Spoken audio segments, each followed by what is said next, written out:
여러분 안녕하십니까? KBS 아메리칸 뉴스입니다. 캘리포니아주가 내일을 기해 전면 경제 정상화에 돌입합니다. 주요 업장들 내 실내 수용 인원도 100%로 제한이 해제되고 마스크 착용과 거리 두기 제한도 사라집니다. 여전히 최소한의 방역 수칙은 유지되지만 사실상 코로나 팬데믹 이후 1년 3개월 만에 전면 개방입니다. 김경을 기자가 보도합니다. 15일부터 사회적 거리 두기와 수용 인원 제한이 사라집니다. 이전까지 50% 수용 제한이 있던 식당과 영화관, 카페 등 모든 업소들은 제한 없이 100% 고객을 받을 수 있습니다. 캘리포니아주 마스크 착용 의무 규정도 철회됩니다. 다만 질병통제예방센터 CDC 권장 사항으로 대체됩니다. 게빈 뉴섬 캘리포니아 주지사는 지난 11일 팬데믹 종식을 알리는 행정명령에 서명하고 그동안 잘 견뎌준 캘리포니아 주민들에게 감사를 표했습니다. That all of you have advanced over the course of the last year. So I want to thank 40 million Californians strong for what you've endured, the stress, the anxiety, the fear many people have had. This has been a very challenging time for everybody. 하지만 지역별, 기업별 예외 규정도 있습니다. 각 카운티는 엄격한 코로나19 방역 규정을 설정할 수 있습니다. 하지만 아직 별도로 계획을 발표한 카운티는 없습니다. 기업에서는 코로나19 확산에 대비해 직원들에게 마스크 착용을 유지시킬 수 있습니다. 그러나 백신 접종자들의 반발이 예상돼 캘리포니아 산업안전표준이사회는 새로운 규정을 17일 결정할 예정입니다. 각종 행사장 참석 등에 대해선 백신을 접종한 사람은 5,000명 이상의 실내, 10,000명 이상의 야외 모임을 제외한 대부분의 공공장소에서 마스크를 착용하지 않아도 됩니다. 그러나 실내 밀집이 높은 영화관, 체육관, 박물관 등에서는 마스크 착용을 요구하거나 백신 접종 증명서를 요청할 수 있습니다. 의무적 마스크 착용 장소로는 대중교통과 학교로 12학년까지가 대상입니다. 대중교통은 비행기와 기차, 버스뿐 아니라 역과 터미널 등의 실내에서도 마스크를 착용해야 합니다. 게빈 뉴섬 캘리포니아 주지사는 경제 재개방을 앞두고 시민들의 안전과 건강을 위해 아직 접종하지 않은 사람들의 백신 접종을 당부했습니다. KBS 뉴스 김경일입니다. 백신 접종을 독려하기 위한 복권 추첨이 진행되고 있는 가운데 캘리포니아 주정부가 추가 인센티브 프로그램을 발표했습니다. 이번에는 상금이 아닌 무료 여행 패키지를 추첨하는데 경제 재개방과 함께 위축되었던 관광 여행업계를 되살리기 위한 취지입니다. 게빈 뉴섬 캘리포니아 주지사는 오늘 캘리포니아 인센티브 프로그램인 벡스 포 더 윈의 일환으로 추가 인센티브 상품을 추첨한다고 밝혔습니다. 캘리포니아 드림 베케이션이라는 이름의 인센티브는 백신 접종자들을 대상으로 캘리포니아 내 휴양지나 여행 패키지를 추첨을 통해 제공합니다. 추첨 일자는 오는 7월 1일, 이때까지 백신 접종을 한 번이라도 마친 18살 이상 캘리포니아 거주민 가운데 모두 6명을 추첨합니다. 여행 패키지는 북가주 샌프란시스코와 팜스프링스, 애나하임과 LA, 샌디에고로 모두 6개입니다. 각 지역마다 4명까지 입장할 수 있는 다양한 휴양놀이 관람시설들이 포함되며 일체의 여행 경비도 제공됩니다. The state is going to provide an additional $2,000 for travel. So your travel's covered, but these are packages that include, and I don't want to hear booze, I know where I am in San Francisco, but floor seats at a Lakers game. That include, as an example, Disneyland, Legoland, SeaWorld, opportunities not just only to stay at that Ritz-Carlton down in Palm Springs, but opportunity to stay at hotels up here and Symphony down south, a series of spectacular items and packages and experiences. 이번 추가 여행 인센티브 프로그램은 캘리포니아 주민들의 백신 접종 속도를 더욱 끌어올리는 동시에 침체됐던 여행 관광업계를 되살리기 위한 취지로 기획됐습니다. 실제 코로나 팬데믹 이후 캘리포니아 내 여행 관광 서비스 업계는 전체 120만 개 일자리 중 절반이 사라지고 말았습니다. 캘리포니아 주정부는 앞으로 1년 안에 모두 30만 개의 여행 관광업계 일자리를 창출하기 위해 $9,500만 달러의 자금을 투입하겠다고 발표했습니다. 한편 내일은 인센티브 프로그램의 최대 상금 추첨이 진행됩니다. 모두 10명을 추첨하는데 1인당 상금 액수가 150만 달러에 달합니다. 오늘까지 백신 접종을 한 차례 이상 마쳤다면 모두 추첨 대상으로 자동 등록됩니다. 다음 달 1일부터 미국에서 백신 접종을 완료하고 한국에 입국했을 경우에 2주간의 자가격리를 면제받을 수 있게 됩니다. 하지만 여전히 복잡한 절차를 거쳐야 하고 세부적인 시행 방안이 마련되지 않아 당분간은 혼란이 이어질 것으로 보입니다.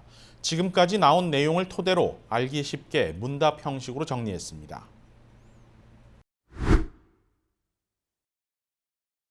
세계보건기구 WHO가 긴급 승인한 백신을 접종한 사람들이 해당됩니다. 미국 내 접종자의 경우 접종하고 있는 화이자와 모더나, 존슨앤존슨 백신이 모두 포함되며 화이자와 모더나의 경우 2차례 접종을 모두 완료해야 합니다. 단순 방문의 경우 한국에 직계 가족이 있다는 것을 입증해야 최종적으로 2주간의 자가격리가 면제됩니다.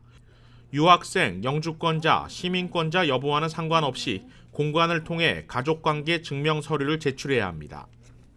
사업이나 중요한 활동의 목적으로 입국할 경우 격리 면제 신청서를 제출하면 출입국 센터나 각 공관 심사 이후 격리 면제서를 발급받을 수 있는데 이 경우 정부 심사 기관의 판단 재량이 커질 수 있습니다. 격리 면제서를 따로 발급받아야 합니다. 신청은 각 지역 제외 공간에서 할 수 있는데 양식에 따라 신청 서류를 작성하고 방역 준수 서약서와 예방접종 증명서를 제출해야 합니다. 다만 동일한 기준의 백신 여권 도입이 이뤄지지 않은 상태에서 어떤 종류의 접종 증명서가 유효한 것으로 인정될지는 아직 세부 내용이 발표되지 않았습니다. 현재의 방역 지침에 따르면 6살 미만 자녀는 예방접종 없이도 부모 접종 사실만으로 동반 격리 면제가 가능합니다. 그러나 그 이상 연령대 자녀의 경우 성인과 동일하게 자가격리를 해야 합니다. 미국을 비롯해 전 세계에서 청소년 백신 접종 최소 연령이 12세부터인 것을 감안하면 6살에서 11살 사이 자녀를 둔 경우 부모가 백신 접종을 완료했다 해도 2주간의 자가격리가 필요할 것으로 보입니다. 이번 자가격리 면제와 관련해 LA 총영사관 측은 오늘까지 한국 외교부로부터 아직 그 어떠한 세부 지침도 전달받지 못했다고 밝혔습니다. 다음 달 1일부터 격리 면제가 시행되는 만큼 앞으로 남은 2주 동안 세부 지침이 마련될 것으로 보입니다. 공관 측은 백신 접종 증명 서류와 함께 신청에 필요한 양식, 조건 등은 세부안이 마련되는 즉시 공표하겠다고 밝혔습니다. 미국 제약사 노바백스의 코로나19 백신이 대규모 임상시험에서 90%를 넘는 예방률을 보인 것으로 나타났습니다.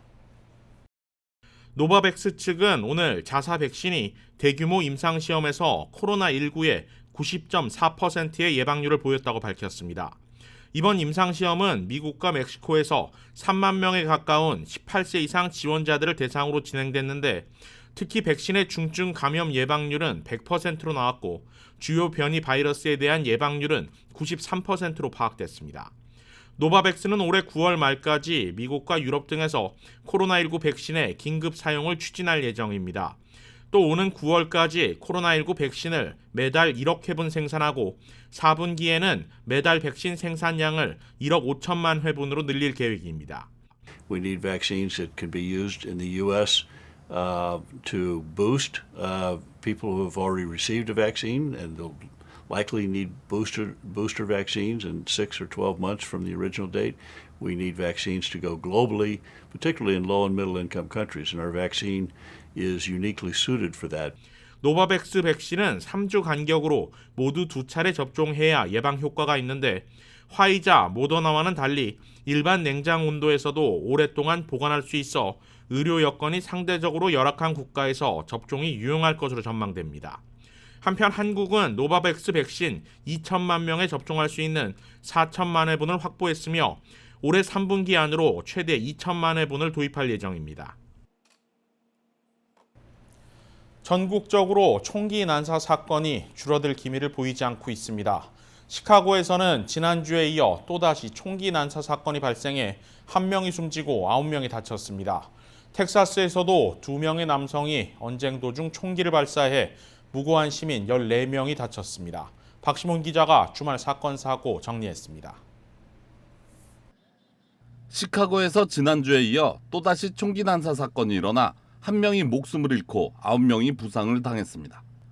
지난 토요일 오전 2시경 시카고 남부 채텀의 길거리에서 2명의 남성이 서 있는 행인들을 향해 무차별 총격을 가했습니다. 이들의 총격으로 인해 29살의 여성이 배와 무릎에 총상을 입고 숨졌으며 주위에 있던 9명은 부상을 입었습니다. 부상자들은 23살에서 46살의 남녀로 병원에서 치료를 받았으며 다행히 모두 양호한 상태라고 알려졌습니다. 경찰은 2명의 용의자를 아직까지 잡지 못하고 있으며 인근 CCTV를 토대로 수사를 진행 중입니다. 한편 같은 날 시카고의 또 다른 지역에서도 시내 한복판에서 3명이 총상을 입는 등 시카고에서는 올해 들어서만 1,500명이 총상을 입었으며 이 중 250명이 숨진 것으로 기록되고 있습니다. 텍사스주 어스틴에서도 총기 난사 사건으로 인해 14명이 총상을 입었습니다. 부상자 모두 병원으로 이송됐으나 1명은 병원에서 숨을 거뒀고 또 다른 1명은 위독한 상태입니다. 지역 경찰에 따르면 사건 당시 현장에는 2명의 남성이 다투다가 총격을 가했으며 총에 맞은 피해자들은 무고한 행인들이었던 것으로 드러났습니다. 경찰은 2명의 용의자 중 1명을 체포했으며 지역 CCTV와 목격자들의 증언을 토대로 또 다른 용의자의 수색에 나섰습니다. 같은 텍사스 지역의 엘파소입니다. 어젯밤 엘파소에서 열린 진흙 레이싱 대회에서 경주 트럭 한 대가 관람객들을 덮쳐 8명이 부상을 입었습니다. 경찰 발표에 따르면 어제 오후 진행된 대회 도중 트럭 한 대가 갑자기 통제력을 잃고 레이싱 트랙을 이탈해 관람객이 있는 쪽을 덮쳤습니다. 이로 인해 관람객 8명이 크고 작은 부상을 입었고 이 중 3명은 현재 위중한 상태며 5명은 생명에 지장이 없는 것으로 알려졌습니다. 해당 트럭은 트랙을 이탈할 당시 다른 2대의 차량과 먼저 충돌이 있었던 것으로 알려졌으며 아직까지 트랙을 이탈한 경위는 밝혀지지 않고 있습니다. KBS 뉴스 박시몬입니다. 다음 주 실시되는 뉴욕주 예비선거를 앞두고 한인 후보들과 단체들이 조기 투표의 중요성을 강조하고 나섰습니다. 제휴사 뉴욕 KBTV가 보도합니다. 찾아간 조기 투표소 첫날의 현장은 다소 한산한 모습이었습니다. 그럼에도 올해는 특히 첫 한인 시의원이 배출될 수 있다는 기대감으로 가득 찬 만큼 한인 후보들도 막판 총력전에 힘을 쓰고 있습니다. 지지자들과는 관계를 돈독히 하고 지나가는 주민들도 놓치지 않고 이번 예비 선거에 투표 참여를 당부했습니다. It is super important to get the vote out in the Korean community because in my district, which is City Council District 23, we have 43% Asian Americans, but we've never had a person of color or any sort of minority that has won the city council seat before. And it's important to have representation, to have someone in office that understands our community struggles as needs and needs as well. 한편 뉴욕시 19선거구의 리처드 이 시의원 후보는 퀸즈 베이사이드의 롱아일랜드 레일로드 스테이션에서 한인뿐만 아니라 인종 불문한 남녀노소의 지지자들과 모였습니다. 예를 들어 제 구역은요, 지금 우리 한인분들 제일 많이 사는 구역인데 민주당의 유권자들 지금 7,000명이거든요. 한인 커뮤니티에서. 근데 보통 선거에는 400명에서 500명밖에 안 나오는 거예요. 우리 커뮤니티에서는 이제 투표 힘이 있는데 지금 안 쓰는 거죠. 그러니까 우리가 이제 모두 다 나와가지고 투표를 하고 선거에 참석하시면 시에서 이제는 우리 이 커뮤니티를 ignore 못한다, 꼭 봐야 된다는 그런 거를 생각하기 위해 우리 한인 사회에 이번에 꼭 우리 시의원을 배출해서 앞으로 우리 한인 사회에 필요한 모든 일들을 우리 시의원님을 통해서 우리가 이룰 수 있도록 그렇게 되기를 소망하면서 유권자들은 거주지에 따라 투표 장소를 배정받게 되며 투표소 확인은 웹사이트에서 가능합니다. 특히 시의회는 본선거를 통해 전체 51석 중 35석이 현직 의원의 임기 제한 때문에 교체되는 물갈이를 앞두고 있습니다. KBTV 뉴스 이창원입니다. 남가주의 본격적인 여름 날씨가 시작됐습니다. 내일 LA 한인타운을 비롯한 대다수 지역이 90도를 훌쩍 넘고 밸리와 인랜드 지역은 100도 넘는 폭염이 예상됩니다. 남가주 국립기상대에 따르면 지난 주말부터 시작된 더위는 이번 주 들어 기온이 더 올라 90도에서 100도에 달하는 기온 분포를 보일 것으로 예상됩니다. 지역별로 내일 한인타운을 포함한 LA 지역은 최고 기온 94도, 글렌데일 지역 99도, 버뱅크 지역 102도를 기록할 전망입니다. 한인들이 많이 거주하는 LA 북쪽 샌퍼난도 밸리 지역도 100도를 훌쩍 넘는 기온이 이번 주 내내 이어질 전망이며 우드랜드 힐스는 낮 최고 기온이 105도에 달할 것으로 전망됩니다. 그 밖에 LA 동부 인랜드 지역 역시 90도대 후반에서 100도를 넘는 뜨거운 날씨가 이번 주 내내 계속 이어질 전망입니다. 남가주 국립기상대는 현재 LA와 밸리, 오렌지 카운티 등 남가주 대부분 지역에 폭염주의보를 발령한 상태입니다. KBS 아메리칸 뉴스는 시청자들의 의견을 소중히 생각합니다. KBS 아메리칸 뉴스 마칩니다. 고맙습니다.